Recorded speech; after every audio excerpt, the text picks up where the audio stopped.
Bonjour à tous, on se retrouve pour une nouvelle vidéo sur le sport, mais plus principalement sur le foot et le PSG, où on va donc faire une vidéo sur mon mercato idéal pour la saison 2023-2024 du PSG. Nous allons donc commencer avec le président. Ça va donc rester Nasser El Khelaifi, puisque je ne pense pas qu'il va être changé, puisque je vais quand même essayer de faire quelque chose qui peut vraiment arriver dans la vraie vie, quoi, qui peut être logique. Donc Nasser restera le président du PSG, donc nous allons garder Nasser comme président. Ensuite, en tant que coach, moi je sais pas, je virerai Galtier de sûr et je prendrai soit Zidane, qui est pour moi la piste la plus simple, ou Jürgen Klopp, qui a un peu des problèmes à Liverpool, même si bon, pour moi ça va être assez compliqué de récupérer Klopp. Donc sinon, comme troisième choix, je mettrai par défaut Mourinho, qui quand même est un bon coach et qui pourrait peut-être aider le PSG, mais j'en suis pas sûr à 100%. Maintenant, on continue avec le directeur sportif, je garde le même, qui n'est autre que Luis Campos. Voilà.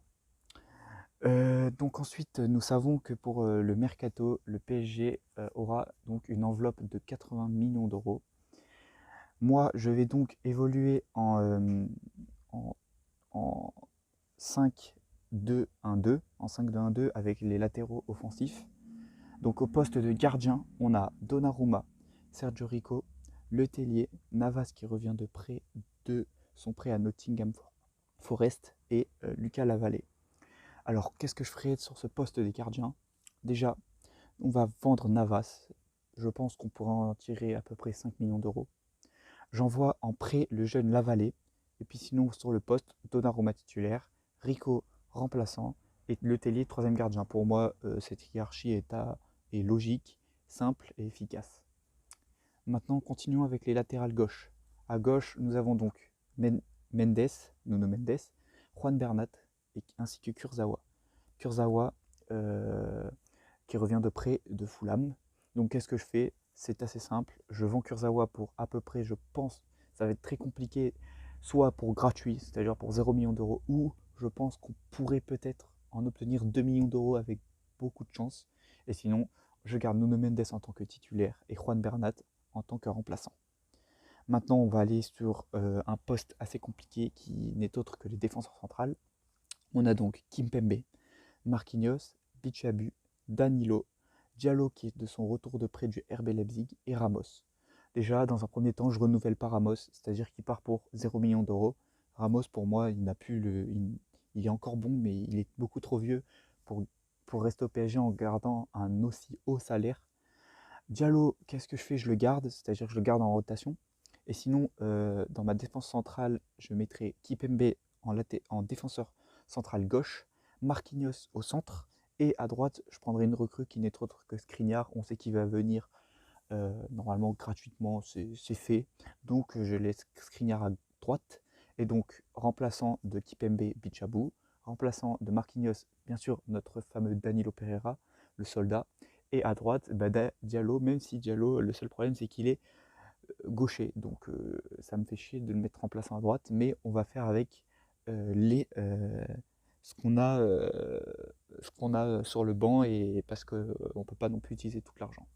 Ensuite, latéral droit. Alors latéral droit, on a Achraf Hakimi, Nordi Mukele, Pembele et Dagba qui revient de son prêt de Strasbourg. Donc qu'est-ce qu'on va faire? Hakimi titulaire, on le sait déjà. Hakimi quand même qui fait pas non plus une très très bonne saison, mais bon, je laisserai quand même Hakimi sur le côté droit, remplaçant du coup Mukele, qui aussi pourrait servir en défenseur central. C'est pour ça que j'ai aussi un troisième latéral droit qui n'est autre que Pembele, puisque Mukele pourrait aussi jouer sur le remplaçant justement de, euh, de Skriniar à droite.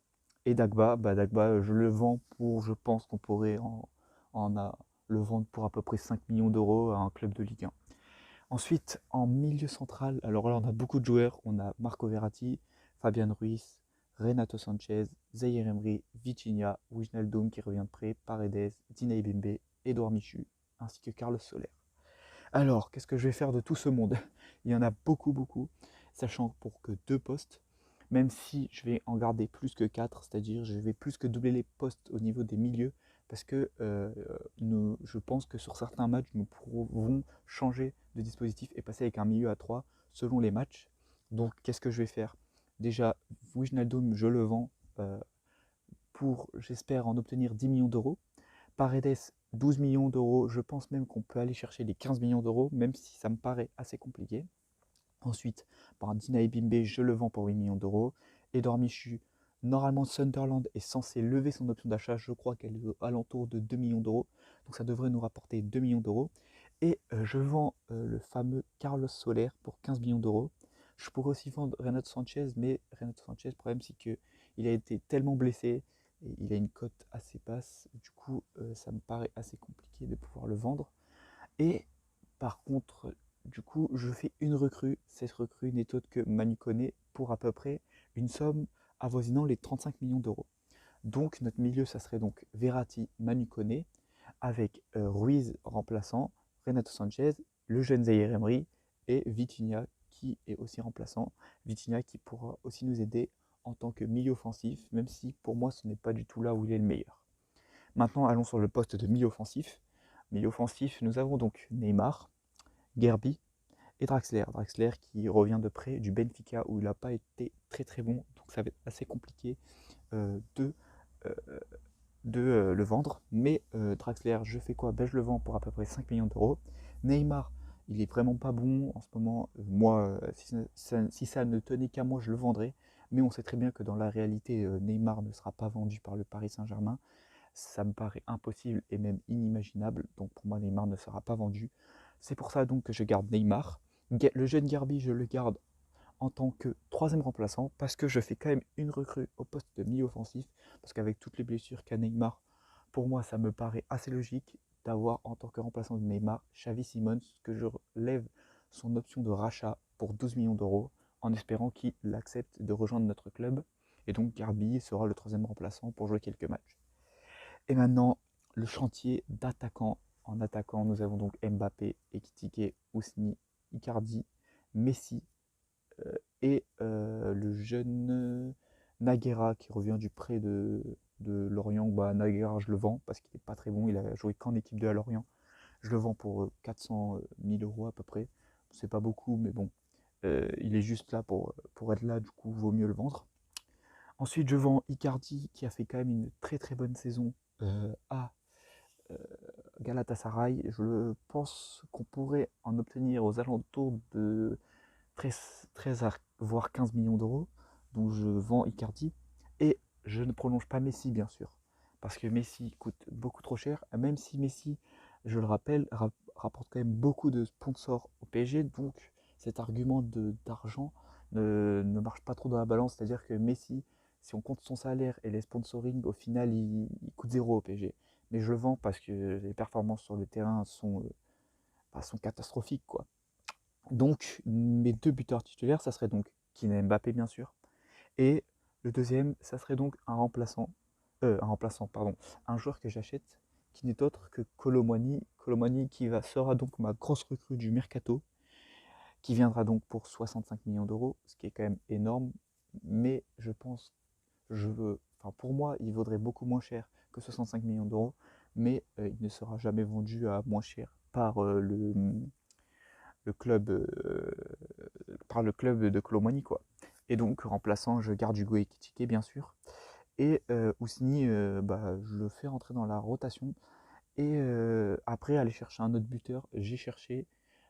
Franchement, je sais qu'on peut trouver autre chose en tant qu'attaquant, mais je n'ai pas trouvé.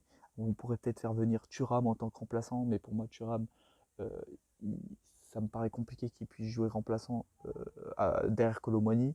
Donc c'est pour ça que pour moi, j'ai juste mis en tant que remplaçant d'Mbappé, Hugo Ekitike, et en tant que remplaçant de Colomwani, Ousni, ou même Gerbi qui peut monter un peu plus haut, jouer justement en attaquant de pointe, même si c'est pas vraiment son poste.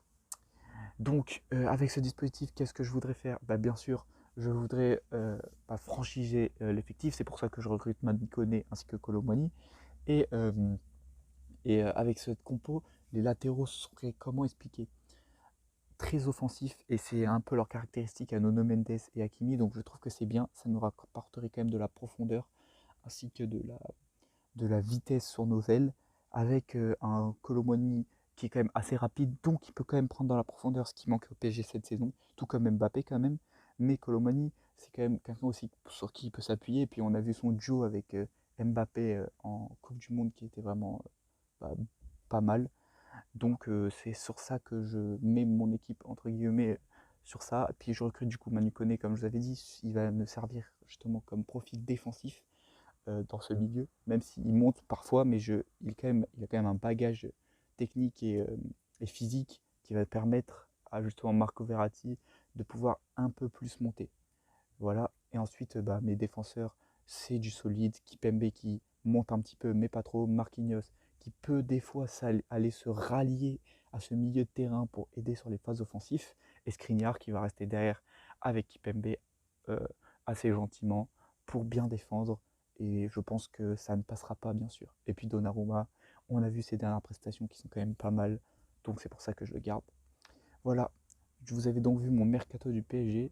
J'espère que la vidéo vous aura plu. Moi en tout cas j'ai pris beaucoup de plaisir à faire cette vidéo qui n'a rien à voir avec les vidéos que je fais d'habitude. C'était Actu Sport France. Ciao.